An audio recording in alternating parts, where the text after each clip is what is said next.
વલસાડ જિલ્લામાં આજથી ધોરણ 10 અને 12ની બોર્ડ પરીક્ષાઓનો સફળતાપૂર્વક પ્રારંભ થયો છે। આ વર્ષે જિલ્લામાં કુલ 51,415 વિદ્યાર્થીઓ 57 પરીક્ષા કેન્દ્રો પર પોતાની પરીક્ષા આપી રહ્યા છે।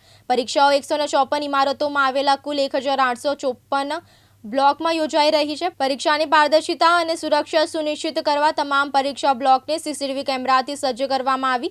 જિલ્લા શિક્ષણ વિભાગ દ્વારા તમામ તૈયારીઓને અંતિમ સ્વરૂપ આપી દેવામાં આવ્યું। સુચારુ વ્યવસ્થા માટે જિલ્લાને વલસાડ અને વાપી એમ 2 ઝોનમાં વહેંચવામાં આવ્યા છે, જેથી પરીક્ષા દરમિયાન કોઈપણ પ્રકારની ગડબડ ટાળી શકાય। પરીક્ષા વ્યવસ્થાના સંચાલન માટે જિલ્લા શિક્ષણ કચેરી, પોલીસ વિભાગ, સરકારી પ્રતિનિધિઓ, કેન્દ્ર સંચાલકો, સેવકો તેમજ આરોગ્ય વિભાગ સહિત કુલ 1,658 કર્મચારીઓ ફરજ પર મુકાયા છે।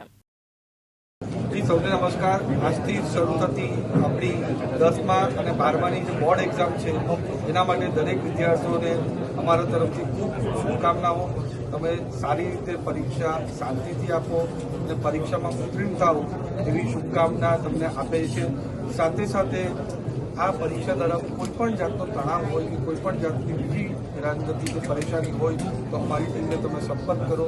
100% તમને જે પણ તમને સહાયતા જોઈએ એ પૂરી કરવા પૂરો પ્રયાસ કરશું।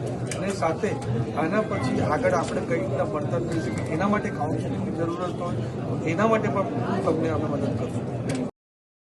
મુકેશ પટેલ, દિવ્યાંગ ન્યૂઝ, વલસાડ।